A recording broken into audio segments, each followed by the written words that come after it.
Anestésio aplicada também. Maxila, alveolar superior e posterior. Eu falei daquela técnica que eu faço bastante, que é entrar por trás do tuber ali, tá? Mas superior, qualquer lugar que você injetou ali no ápice do dente, você vai anestesiar. Então não é uma coisa que dá problema pra gente não, tá?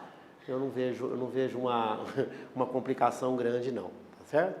Então é a técnica que o Marco falou, injetou ali na técnica certa, você não vai ter problema com anestesia. Entrar com a agulha paralela ao tuber é o que eu faço. Quando eu quero uma anestesia um pouco mais profunda, eu entro com ela paralela meio que na distal. E sempre assim, já complementando a aula do Marco, eu adoro fazer anestesia subperióstea. Né? Eu gosto muito de fazer subperióstea para restauração. O que seria a subperióstea? Porque a anestesia supraperióstea, ou seja, com a agulha perto do periósteo, injeta. O anestésico difunde para o tecido mole do periósteo, que é uma película bem resistente, e vai no osso.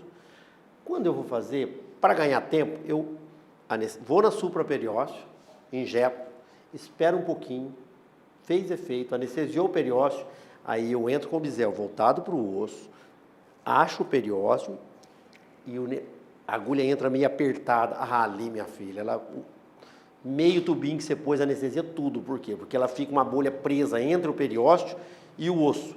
Ela difunde inteira para dentro. Entendeu? Anestésico um palatino maior, tá? Não tem erro lá atrás. Uma dica, eu acho que eu pus aqui, vamos lá. Aqui estão os nervos, né? Uma dica, fazer pressão. O que eu faço? Eu pego o cabinho do espelho, encosto aqui, aperto, o paciente sente um pouco de incômodo, aí eu venho com a agulha, estou apertando, venho com a agulha e injeto uma gotinha. O paciente não sente dor. Por quê? Porque eu fiz uma pressão antes ali. Dá até uma certa isquemiazinha. Aí a anestesia, é para vocês fazerem anestesia sem dor, tá? Segredo de anestesia é calma. Sem dor da agulha, isso. Aí tá, o segredo é esse. O que dói, na maioria das vezes, não é nem a inserção da agulha. Aqui no parto, sim, a agulha incomoda um pouco, mas qualquer anestesia que vão fazer, o que incomoda mais é o líquido. O anestésico, ele é um líquido ácido. Então, a primeira sensação que ele dá é uma ardência. Só que na mesma hora ele já adormece, né? Então, fala para o paciente, você vai arder um pouquinho, aí você põe uma gotinha e espera.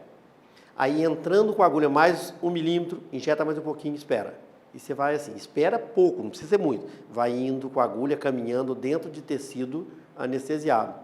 Aquela técnica de enfiar a agulha de uma vez é a mesma coisa de dar uma injeção no braço, só que na boca, vai doer muito mais. Então vai com a caminha devagarzinho. Chegou no ponto, injeta. Então, numa pitérigo, eu gasto aqui 1/3 do tubo ou mais para chegar lá. Por isso que sempre pitérigo eu faço 2. Eu sempre dou 2 tubos na pitérigo, né? E a velocidade? Velocidade. Por isso que a gente fala, vai devagarinho. Vai devagarinho, né? O paciente vai de boa. E eu peço para o paciente assim, ó, se você sentir, porque na velocidade que ele vai começar a sentir, se você injetar um pouco rápido, cada paciente tem o seu tempo, então não adianta falar, eu vou devagar para todos do mesmo jeito. Cada paciente tem seu tempo, né? Eu peço para você, começou a arder, você levanta a mão, não precisa, levanta e abaixa, eu não vou tirar a mão, eu só vou diminuir aqui a minha pressão na mão. Cara, eles aprendem, você faz tranquilo, levanta um pouquinho, você para, levanta um pouquinho, você para e vamos embora. Anestesia, pitérigo mandibular, né? Como o Marco mostrou, eu, Marcelo, faço o seguinte, eu acho o ramo, porque essa questão de ver o triângulo depende de paciente para paciente. Tem uns que você vê um buraco, tem uns que você não vê nada. Tem uns que é aquela coisa redonda ali, você não sabe o que é, né? O paciente tem uma bola de bichado desse tamanho, tampa tudo, você não... Cara, acha com o dedo o ramo da mandíbula. Você achou o ramo da mandíbula? Com o dedo aqui, olha lá o dedo. Achei o ramo da mandíbula aqui. Aí sim, você vai com a técnica na posição certa. O que eu faço? Muitas das vezes você entra com a agulha e você não encontra o osso. Você está um pouco para lá. Eu volto a agulha até eu encontrar o osso. Encontrei o osso aqui no começo, de novo, eu vou com ela paralela ao osso. Eu sei que o forame, ele sai, lógico, aqui do osso. Então, se eu encontrar o osso aqui e for paralelo ao osso, meio que raspando, já está tudo anestesiado. Lembra que eu cheguei com quase meio tubo lá, eu vou meio que raspando aqui, praticamente no segundo tubo, aí sim eu injeto a agulha. Qualquer lugar que eu injetar aqui está muito próximo da onde o nervo sai. Entendeu? Não falha, não falha. Tá, isso é só uma dica que eu vou dar para vocês. Fez isso, anestesiou, lei do tudo ou nada. Peguei o nervo lá atrás, ele vai anestesiar o mentoniano. Se eu anestesiar o mentoniano, o nervo alveolar já está anestesiado. O que vier a mais disso é inervação acessória. Cerca de 30% da população apresenta inervação acessória do bucal. Então você vai, injeta, né, um pouquinho de anestésico no bucal, tá? Injeta um pouquinho no bucal, aí você vai conseguir. Pô, não deu, o paciente está sentindo dor. A gente tem, eu vou falar isso, eu fico falando na frente, né? A gente tem algumas inervações acessórias, o Marco falou uma, eu vou falar mais uma para vocês. Eu faço, dica cirúrgica agora, eu faço essa anestesia epitérico para me fazer a cirurgia rápida. Eu dou anestesia superior, extraio o superior, aí o paciente já está com o anestésico aqui, esse anestésico desce, né, difunde, eu vou fazer epitérico. Você não precisa gastar quase aquele tubo que eu falei. Por quê? Porque o paciente já não sente nem a picadinha. Ele já está dormente. Então, eu já faço o epitérico, vou para o superior, suturo o superior, meu anestésico está fazendo efeito. Eu ganhei 10 minutos de cirurgia, já vou para a cirurgia do segundo. Extraí o inferior, vou lá no outro superior do outro lado, já dou anestesia. Vou dar ponto nesse, cheguei lá, não tem que esperar nada. Você entendeu? Então, é assim que você ganha tempo no transcirúrgico. E aí o paciente continua doendo, você tem algumas anestesias transcirúrgicas, né? Que você pode aplicar a intraligamentar. Pô, eu já fiz a osteotomia, porque o osso não dói, gente. Osso não dói. O que dói é o periósteo e os nervos que estão ali dentro. Osso não dói. A gente, implantodontia, praticamente não anestesia o osso. Quando você vai fazer um implante inferior, principalmente, você anestesia só a gengiva. Você não dá pitérico para fazer implante. Justamente por... Não. Você não dá pitérico para fazer implante. Posterior, não. Eu quero que o nervo esteja vivinho lá. Porque se eu chegar perto dele, o paciente vai ver. E o osso não dói. Entendeu? Então, eu fiz a osteotomia. Estou mexendo ali. Quando eu começo a fazer a odontosecção, o paciente sente dor no dente. Aí, o que eu vou fazer? Puxa, aí sim, você pode dar um intraligamentar no siso que está lá dentro. Entra com anestésico ali na cápsula. Você dá algum jeito de injetar. Às vezes faz uma pressão na mão de tão duro que fica. Bom, o dente você vai extrair mesmo. A gente tem receio de intraligamentar em dente normal, porque você pode provocar perda do dente, né? Também, o que acontece? Depois que você vai fazer uma cirurgia abrir-retalho, você descolou o periósteo, o que você vai ter é essa. Porque você não vai ter outro lugar, você já descolou o periósteo. Você já descolou. Então, você só vai ter essa opção. E ali no ligamento ou em algum lugar ali, entre ele e o osso e injetar. E intrapulpar é assim, eu estou na odontosecção, o paciente reclamando um pouquinho, mas eu consegui chegar, fiz um acesso. Pô, estou na polpa ali, não vai perder tempo.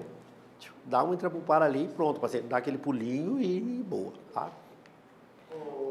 Marcelo, ligamentar você dá com a agulha que você está utilizando mesmo ou troca para eles? Não, qual que eu estou utilizando? Eu já vou jogar ela fora mesmo. Porque o problema da agulha rombuda é dor na hora de injetar, na hora de uma anestesia nova. Quando eu vou fazer eu toquei no osso aqui, vou fazer do outro lado, a ponta da agulha está rombuda, eu não consigo fazer aquela anestesia que é só uma pontinha e injeta um pouquinho. Por quê? Porque na hora que ela fura, ela vai de uma vez, ela já está grossa. E também raspar o alveolar. Se eu vou lá com ela, lá no forame da mandíbula, na hora que eu puxo ela para tirar, ela pode raspar e dar uma lesãozinha na coisa. Parestesia de 15 dias, volta ao normal sem problema nenhum, tá? Mas na intraligamentar aqui não, porque essa agulha aqui, ela entorta na hora que você vai, né? Tá? depois você joga ela. Depois você joga fora. Se tiver ponta, vai. Ainda mais ali, o dente você vai extrair, ele está todo ferrado. Inervações acessórias, que eu falei. Bom, então vamos lá. eu falei da 30%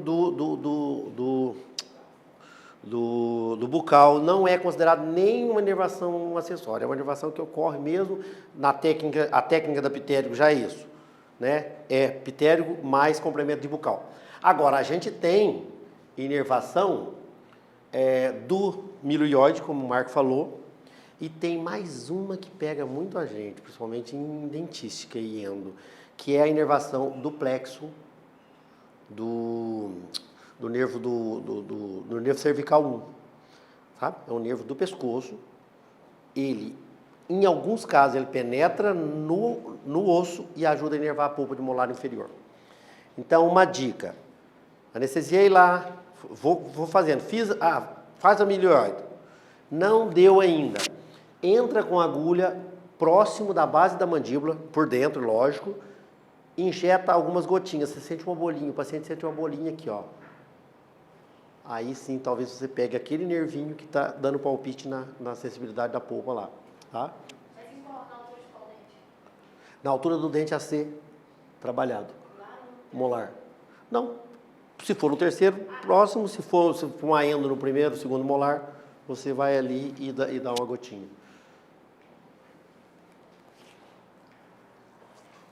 Inervação acessória do plexo cervical.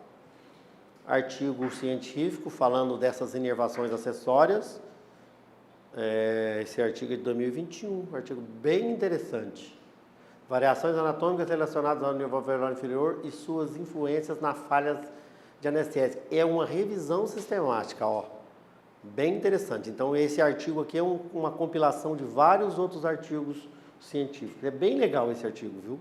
Bem legal. E ele é em português, ele é um artigo de revista brasileira.